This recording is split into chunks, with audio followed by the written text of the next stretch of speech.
Bonjour tout le monde, c'est Sandrine. Alors je suis heureuse de vous retrouver aujourd'hui. Je reviens un petit peu plus sur scène, ça y est, vous saviez que j'avais pris une petite semaine. Et puis là, cette semaine, j'ai beaucoup travaillé. J'ai en plus préparé l'anniversaire à ma fille. Donc ça a été beaucoup de préparatifs. On a passé une très belle fête hier soir. Voilà, donc maintenant, ça va... Voilà, ça va être un petit peu plus calme. Donc je peux revenir maintenant à ce que, voilà, tout ce que j'ai envie de vous présenter. Et je peux vous dire qu'il y en a beaucoup. Donc j'en profite aujourd'hui, on est le 15 août, c'est férié, c'est très très calme, pire qu'un dimanche. On n'entend rien, c'est vraiment très silencieux, on dirait que tout est en arrêt. Ça fait un petit peu bizarre. Alors, je reviens ici pour vous présenter un cahier d'exercices que j'ai trouvé sur Vinted. Donc, je ne me rappelle plus qui c'est qui me l'a vendu, mais en tout cas, je lui fais un petit coucou. Je lui dis un grand merci, bien sûr. Hein. Je ne le connaissais pas, je l'ai découvert par hasard en allant fouiller, comme je fais. D'habitude, je vais fouiller sur Vinted, je vais fouiller un peu sur Amazon pour voir un peu les nouveautés, ce qui s'y passe, ce qui sort, ce qui est sorti aussi, parce que je ne suis pas toujours au courant de tout. Donc j'ai trouvé ce petit cahier super intéressant et on va le découvrir ensemble. Alors bien sûr elle m'a envoyé avec c'est l'Odyssée spirituelle, donc cartologue et aventurière. Je vous mets ici l'adresse Facebook et puis Instagram où on peut retrouver son blog et voir tout ce qu'elle présente. Alors, celui-ci, c'est le tarot pour les créatifs. On va retrouver 21 tirages pour se reconnecter à son intuition et provoquer l'étincelle créative. C'est de Marielle Smith. Voilà, je rapproche le nom. Là aussi, vous pouvez taper le nom sur Instagram et vous allez trouver son blog. Par contre, son blog est en anglais. Voilà, donc on va regarder ce qui est écrit derrière. Une fois de plus, la coach en écriture Marielle Smith a créé le livre parfait pour les entrepreneurs créatifs qui cherchent des conseils sur leur cheminement créatif. Donc le tarot pour les créatifs, 21 tirages de tarot pour se connecter à son intuition et provoquer l'étincelle créative, présente 21 tirages destinés aux écrivains et autres créatifs pour les aider à se remettre sur la bonne voie et à retrouver leur muse. Ils abordent des sujets suivants et plus encore. Donc elle vous donne quelques exemples. Les croyances contraignantes, les forces et faiblesses créatives, nourrir la muse, quelle direction prendre, l'appel de mon âme, comment retrouver votre rythme. Les tirages utilisés dans ce livre peuvent être faits à partir de n'importe quel type de système de divination, que ce soit les cartes de tarot, d'oracle, des anges, les cristaux, les runes, etc. Alors, vous voyez, c'est un petit livret A5. Donc, on a une petite introduction. Donc, pour moi, lire les cartes révèle moins de la divination que regarder dans le futur, que de se reconnecter à son intuition. Cela ne veut pas dire que je ne pose jamais de questions sur l'avenir, parce que je le fais. Je possède des cartes de tarot, d'oracle et d'ange, et le cas échéant, je leur demande ce dont j'ai besoin, du résultat le plus probable, si je suis cette direction ou cette autre, à ce qu'un projet en particulier pourrait m'apporter. Voilà, donc on a un petit mot ici assez intéressant. Donc ici, donc c'est à cette fin que le tarot pour les créatifs a été créé, pour aider les artistes qu'ils écrivent, peignent, tricotent, fassent de la mosaïque, dessinent, tatouent, sculptent ou qu'ils prennent des photos, à se reconnecter à leur intuition quand ils sont en proie à des difficultés créatrices. Voilà, c'est ça qui m'a attirée. C'est que voilà, vous êtes sans doute entrepreneur, que ce soit la peinture, l'écriture, le dessin, que ce soit la création de bijoux par exemple, ou de tarot. Voilà, c'est pour nous aider à se reconnecter à notre intuition, parce que parfois, on arrive à un moment où on manque d'inspiration. Alors, au début, c'est vrai qu'on a plein d'idées, on partage beaucoup de choses, mais à un moment donné, on s'essouffle. Moi-même, parfois, ça m'est arrivé où je ne vous ai pas présenté de vidéo, j'ai rien fait parce que j'étais en manque d'inspiration. Voilà, ça arrive que parfois, voilà, il faut toujours inventer, créer, essayer de pas trop copier non plus, parce que c'est pas intéressant. Hein. Le but n'est pas toujours de présenter les mêmes choses de la même façon. Hein. Sinon, ben, pour vous, c'est pas intéressant. Et puis pour moi non plus, de toute façon.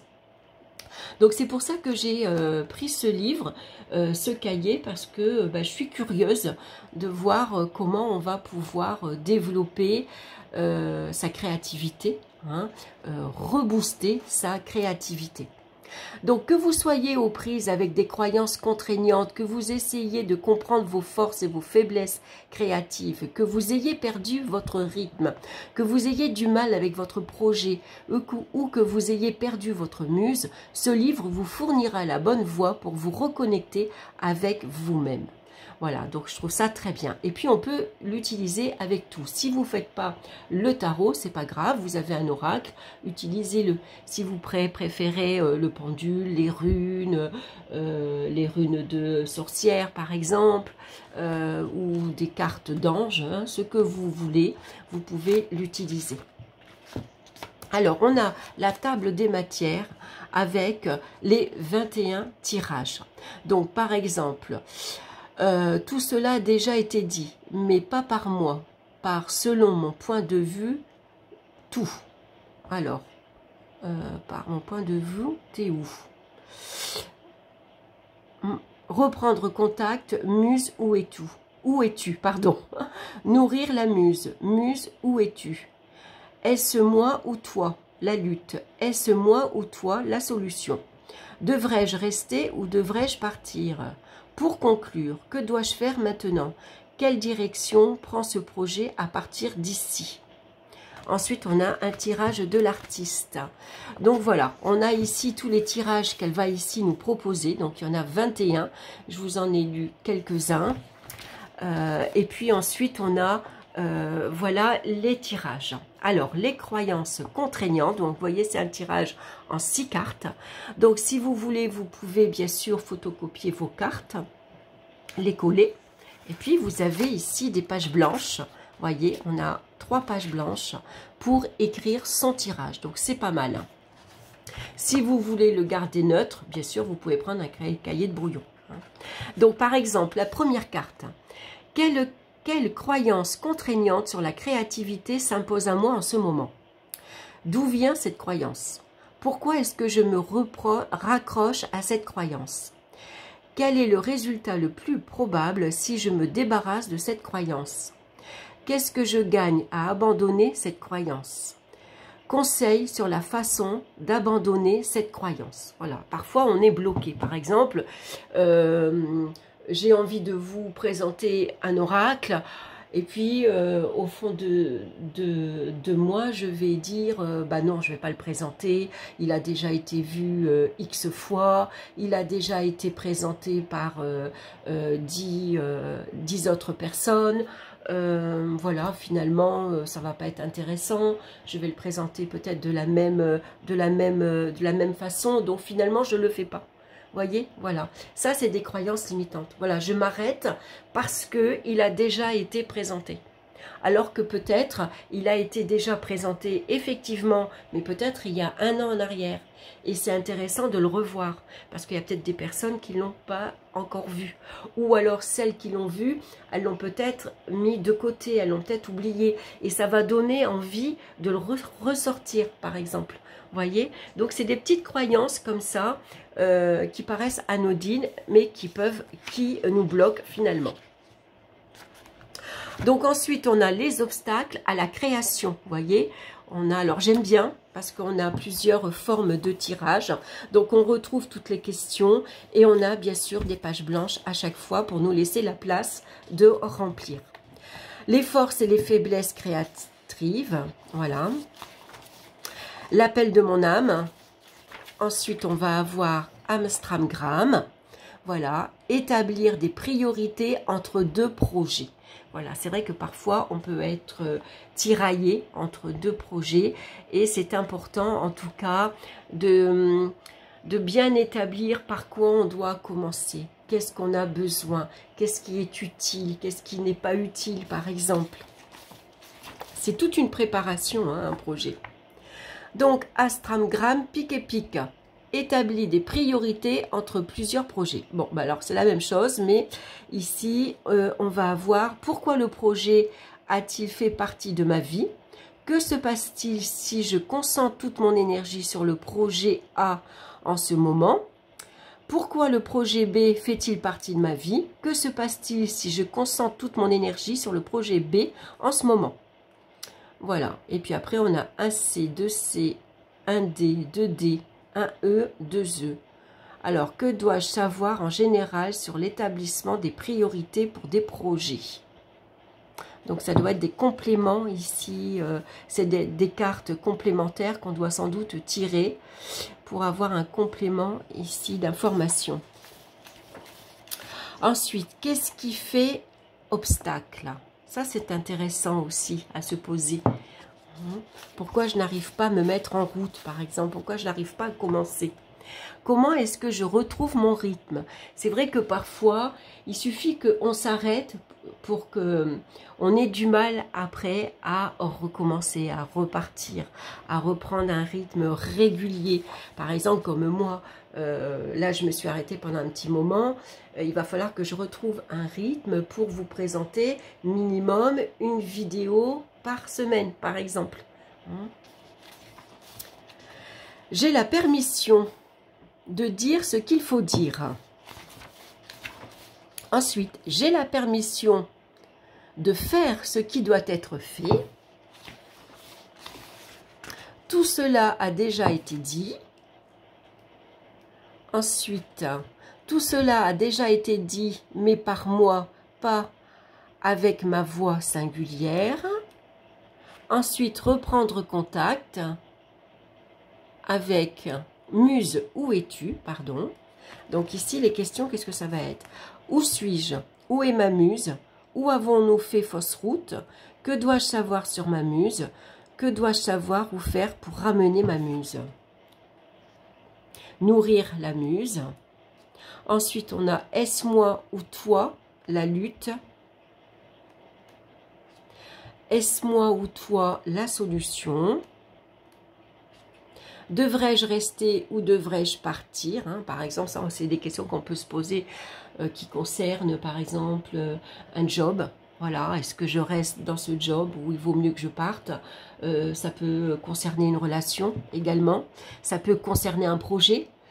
Est-ce que je continue dans ce projet ou est-ce que j'abandonne ce projet? Parfois, c'est intéressant aussi de se poser la question. Et puis, pour conclure, où en suis-je avec ce projet?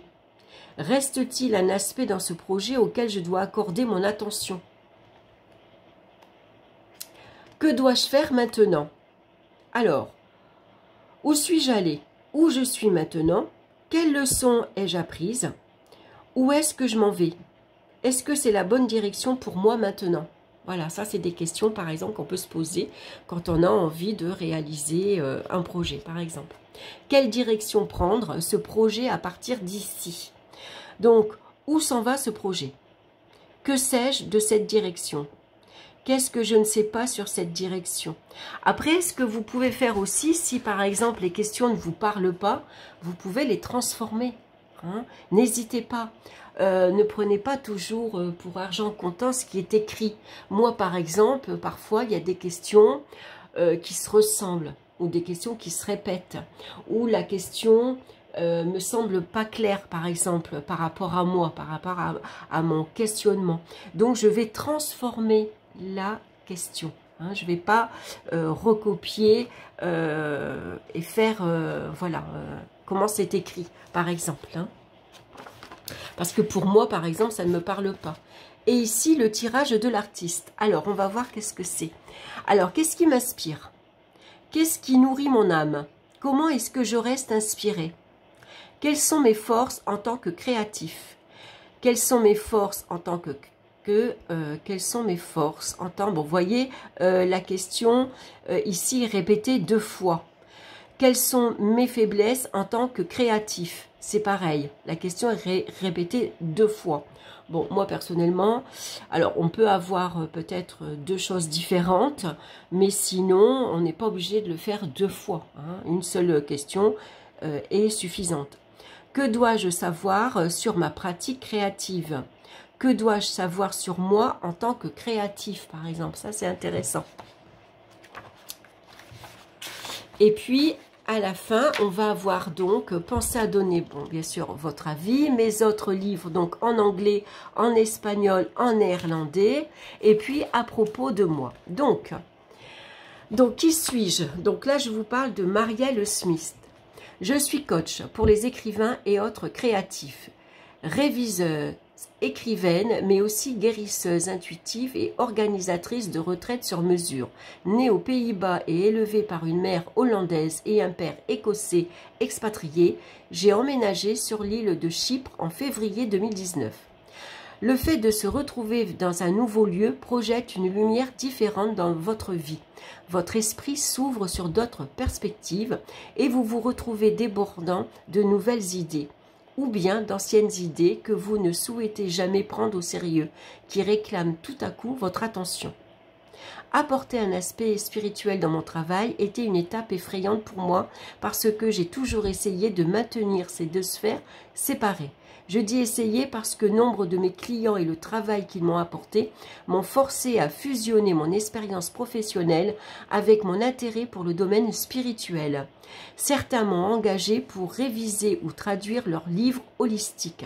D'autres sont venus vers moi pour du coaching et éprouver des difficultés qui nécessitaient une approche plus large. Il y a également de nombreux écrivains et créatifs qui incorporent ouvertement la spiritualité au sein de leur art. Durant cette dernière année, j'ai changé de registre et j'ai progressivement laissé le spirituel entrer dans mon espace de travail. Ce livre est un des nombreux produits de ce changement. Bien entendu, j'espère que vous l'apprécierez et que vous pourrez en extraire tout ce dont vous avez besoin. Et ici, on a ensuite des remerciements. Voilà, donc je pense que c'est un petit bouquin intéressant à explorer. Voilà, si vous êtes créatif dans n'importe quel domaine, c'est intéressant d'aller explorer sa créativité. Hein. Dans quel domaine vous êtes plus créatif, par exemple? Qu'est-ce qui vous manque dans votre créativité? Après, vous pouvez rajouter, vous, vos propres tirages. Et vous verrez qu'en allant explorer ici ces 21 tirages, il y a peut-être des questions qui vont vous venir à l'esprit. Hein. Ça, c'est votre intuition qui vous guide. Donc, surtout, notez-les de suite. Ne dites pas, je vais les noter plus tard, parce que après on oublie, on n'y pense plus. Donc, on les note de suite, hein, parce qu'elles ont sans doute un message pour vous. Hein. Et puis, parfois, c'est des questions qu'on ne va pas retrouver dans un livre, par exemple. Hein, donc voilà, c'est intéressant. En plus, on a pas mal de place pour où vous rajoutez une page, où vous créez un petit cahier pour voilà, noter vos propres tirages. Alors, je vais vous montrer aussi autre chose. Ah, je l'ai laissé en bas. Mince. Bon, donnez-moi 2 minutes. Je ne mets pas sur pause parce que j'ai peur de faire des conneries. J'arrive. Je fais très vite. Je vais vous montrer quelque chose.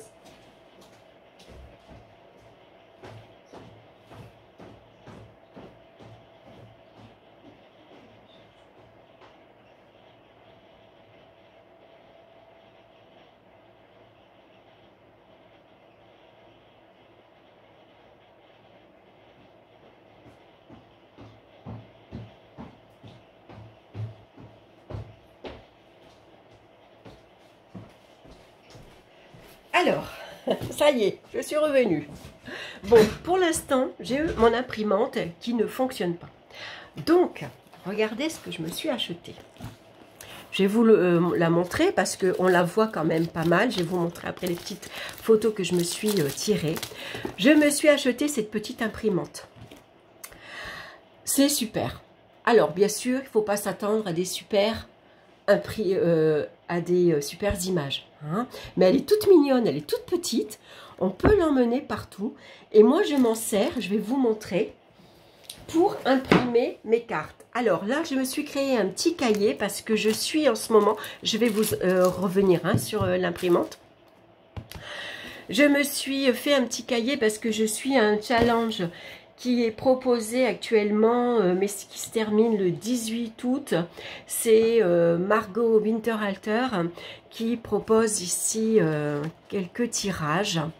Voilà, donc moi, je vais vous montrer d'ailleurs tout ce que je me suis imprimé pour que vous ayez une idée. Ça s'appelle Le Saut du Fou de Margot Winterhalter. Alors, voici les petites images que je me suis imprimées. Voyez, alors je vais bien les montrer de près.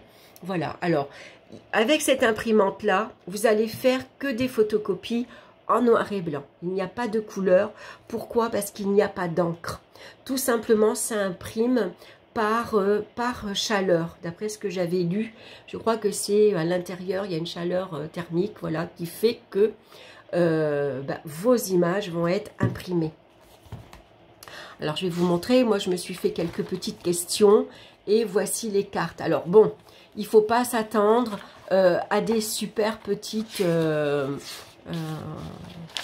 voyez, ici, on a la carte du chariot qu'on reconnaît. Ici, on a la carte de la justice. Bon, moi, mes cartes, elles sont vieilles aussi. Hein, elles sont un peu effacées par endroits. Donc, du coup, on ne voit pas très bien.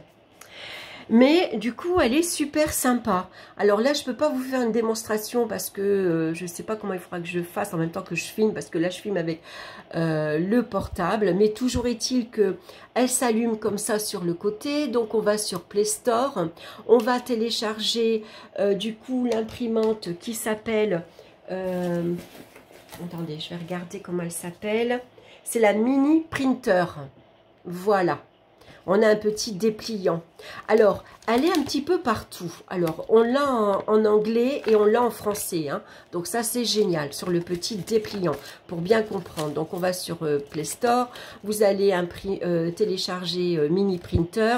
Vous allez retrouver de suite cette petite forme de petit chat.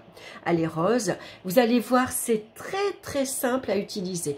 Vous allez dans votre galerie. Vous appuyez sur imprimer et puis mini printer bien sûr, hein, vous allez retrouver donc votre imprimante.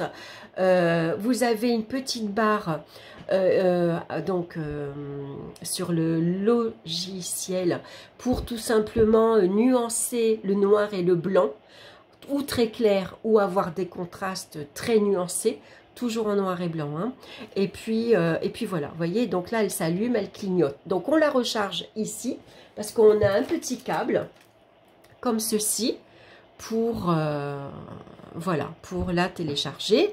Vous l'ouvrez sur le côté ici et vous avez votre petit rouleau. Alors vous avez des petits rouleaux en papier normal et vous avez ici ça c'est du papier autocollant pour faire des étiquettes, vous voyez. Alors moi j'en ai fait une, bon là je vais l'arrêter parce que du coup je vais pas pouvoir vous faire d'exemple, mais je vais vous montrer. Moi j'ai imprimé, on voit Marley de dos ici sur la terrasse, vous voyez. Donc voilà, j'ai pas fait trop de contraste. Et ensuite vous décollez votre papier. Alors attendez où est-ce que je l'avais décollé hier, hein, que je regarde. Voilà, vous le décollez comme ceci et vous le collez après sur votre cahier. Donc c'est intéressant pour faire des étiquettes de bocaux par exemple. Bon, moi je m'en sers pour imprimer mes cartes. Alors bon, bien sûr, hein, c'est pas super, hein. C'est un petit gadget. Voilà, c'est pour s'amuser, c'est mignon. C'est voilà, j'avais envie de me l'acheter parce que on la voit assez un peu partout. Oh mince, ça sent le cramer. Ah, ma bon, tu t'es brûlé. Ah, attendez, je regarde mon chat. Ah, parce que j'avais une bougie, il s'est mis. Heureusement, il n'a rien. Ah, ça sent le poil grillé. Oh, punaise. Il va falloir que je fasse attention. Oui, j'ai pas fait gaffe, j'avais mis une bougie et mon chat est monté. Bon, ça va. Il s'est pas brûlé, c'est que des poils, heureusement. Donc, je reviens sur cette petite imprimante. Donc, on la trouve un petit peu partout. On la trouve sur Amazon à tous les prix. Alors, faites attention, ça commence de 20 € jusqu'à 50 €. Ça ne les vaut pas. Franchement, c'est mignon, c'est un petit gadget, mais vu les photos, les images, bon, c'est pas, vous voyez, moi j'ai imprimé ces petites étiquettes, celle-ci aussi, voilà, ça c'était des petits chèques d'abondance, je crois. Ça c'est des petites, voilà, des petits textes que j'ai photocopiés aussi. Bon, ça c'est des, c'est mes ancêtres que j'avais pris en photo et que j'ai essayé de sortir. Vous voyez, bon, c'est pas mal quand même. Hein? Voilà, ça c'est des petits tirages que j'ai imprimés. Ça c'est une carte que j'ai imprimée. Alors il faut faire attention parce que vous voyez, ça c'est mon ombre. Voilà. Donc du coup, voilà, il faut faire attention comment on photocopie. Mais je trouve que quand même, c'est sympa. Alors, du coup, il faut faire attention, voilà, au prix. Hein. Donc moi, je l'ai reçu dans un petit carton. Voilà, j'ai eu plein de petits rouleaux, comme ceci. Ça, c'est du papier neutre. Et ici, ça, c'est des papiers autocollants, hein, pour faire des étiquettes. Voilà, et donc je l'ai reçu comme ceci. Donc je l'ai acheté sur Temu et je l'ai payé 12 €. Et j'ai payé 3 € si vous voulez un peu plus de rouleaux par exemple. Ça m'a coûté 3 € je crois. Bon, enfin bref, pour 15 €, vous voyez, j'ai eu la petite imprimante. Donc j'ai trouvé ça hyper sympa. Voilà, donc du coup, c'est ce que je vais faire pour mon tarot pour les créatifs. Moi je vais l'utiliser, je vais pas refaire un cahier. Donc on peut alors on peut pas sélectionner la taille. Ah si, on peut sélectionner la taille parce que à l'intérieur c'est comme sur Instagram, vous savez, quand vous prenez une image, on peut, c'est quadrillé et on peut agrandir ou diminuer, donc c'est pareil. Donc je vais essayer de pas les faire trop grandes et puis les coller. Voilà, et ensuite je noterai mon tirage. Voilà, donc je vais l'utiliser. Alors avec, j'ai eu des petits feutres. Voilà, si on veut mettre en couleur, si on veut dessiner, voilà, on a des petits feutres comme ceci. Bon, voilà, ça fait petit gadget, mais ben, j'avais envie. Hein, mais en tout cas, pour les étiquettes, si vous faites des pots de confiture, je vous recommande, parce que regardez, elles sont pas mal. Hein, je les ai trouvées sur Pinterest. Voilà, donc j'ai fait une capture d'écran et puis ensuite je vais dans ma galerie, j'agrandis ou je diminue l'image et puis je vais imprimer et puis je la trouve super mignonne. Alors elle existe en rose, moi je l'ai en bleu ciel mais elle existe en rose. Voilà, donc et puis ensuite il suffit, donc l'image elle va sortir toute seule, il suffit de déchirer après et voilà. Hein, alors il faut faire attention, alors par contre là il faudra couper quand c'est pour coller, mais voilà, je trouve ça sympa. Voilà ce que j'avais envie en même temps de vous partager. Mais écoutez, je m'arrête là, je vous embrasse et puis on se retrouve très bientôt pour d'autres vidéos. Bye bye!